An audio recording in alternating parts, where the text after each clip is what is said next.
Two boys went into a cave on a quiet October day. But what waited for them deep inside that cave was a nightmare no one saw coming. This happened on October 5th, 1965, in a place called Cleveland, Ohio. Near the Hinckley Reservation, there was a small cave. People called it WildCat Cave. From the outside, the cave didn't look scary. It looked like a crack in the ground, like the earth had opened its mouth. A boy named Morris Baetzold was riding a school bus that passed near the cave. Morris had visited this cave before, but on this day, something pulled him toward it again. The sky was clear. The weather was nice. He didn't tell anyone his plan. He quietly convinced two of his friends to go with him. All three boys left the school bus and went toward the cave. Morris had explored part of the cave in the past, but this time, he wanted to go deeper, into a place inside the cave that he had never reached before. The three boys walked into the dark opening. Inside the cave, it was cold. The ground was rough and full of sharp rocks. The deeper they went, the darker it got. Soon they were crawling on their hands and knees. After a short time, the light from outside was gone. It was now completely dark. Morris had a goal. He wanted to go around 80 feet inside the cave. People had told stories about a secret room deep inside. He wanted to find it, but after just 35 feet, the boys came across a problem. A big slanted rock was in their way. The space was very small, only 12 inches wide, like the size of a laptop screen. Morris had squeezed through that space before, so he thought he could do it again. He pushed himself into the small gap. The sharp rocks scratched his skin, but he kept going. Then he made a big mistake. Instead of moving forward in the same direction, Morris turned left into a narrow crack. He didn't know that it was not a tunnel. It was just a thin, narrow crevice, like a crack in the earth. It went downward at a 15-degree angle, which made it very hard to climb back out once you went in. He crawled deeper and deeper, thinking he was on the right path. The space got smaller.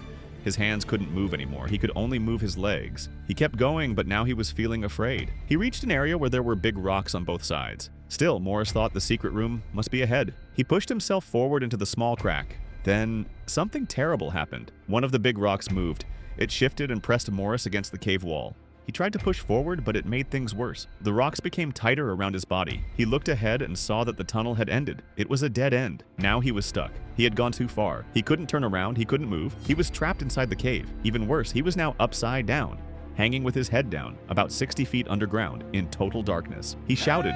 He cried for help, but no one could hear him. He stayed like that for hours. Let's pause the story here and learn a bit about Morris Baetzold. Morris was 17 years old, 5 feet 7 inches tall, and only 49 kilograms in weight. His life had been very hard.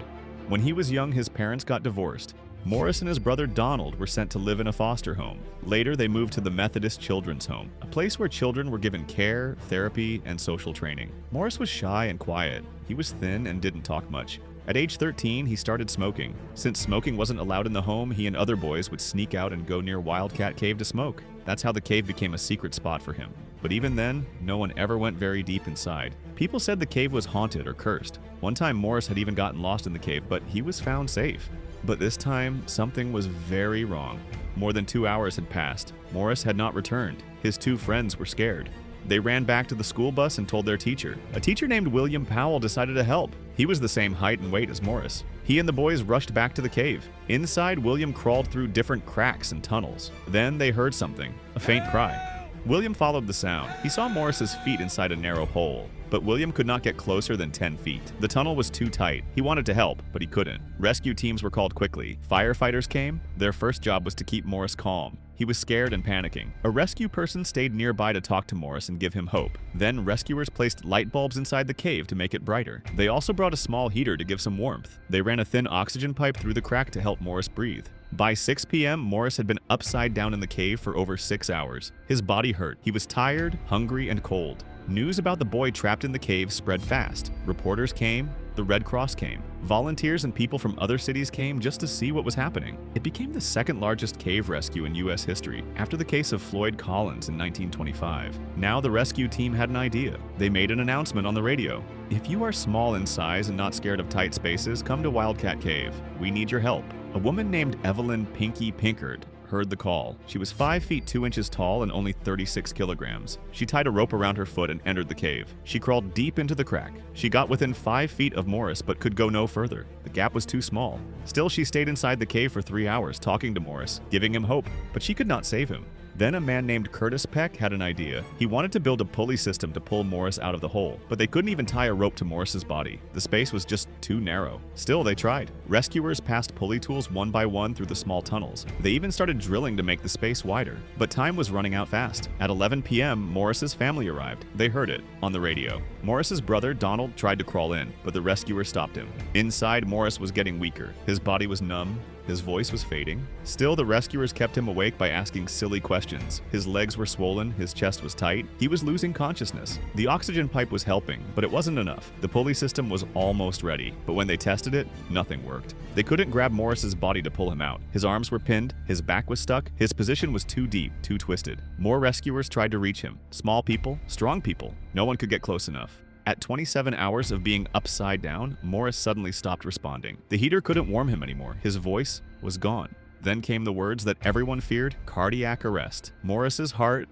had stopped, like Floyd Collins, like John Edward Jones. Just when all hope seemed lost, a man in the crowd had an idea. He called his son, Mike, a teenager who loved exploring caves. Mike wasn't a professional rescuer, but he knew enough about caving. More importantly, he was young, brave, and just the right size to fit through the tight passage where Morris was trapped. With no time to waste, Mike crawled into the narrow cave, slipping through the cracks and jagged rocks until he reached Morris. Thinking quickly, Mike took oil and rubbed it around Morris's waist to make it easier to slide him. Then he placed a flat wooden board underneath Morris so he could slip on it. But even that wasn't enough, so Mike crawled even closer and tied the rope around Morris's legs as tightly as he could. Rescuers from the surface began to pull, but Morris was so tightly wedged that the rope slipped off again. Morris was exhausted. His skin was scraped raw from the rocky cave walls, and he began to fear he'd never get out. But Mike didn't give up. He went back one more time. This time he wrapped the rope around Morris's chest, and with Morris using his free hand to help tie it, the rope held. Everyone outside held their breath. Then they pulled. Slowly, painfully, Morris's body began to slide through the narrow tunnel. The sharp rocks scraped his skin, blood and dirt covering his body. But inch by inch, he moved.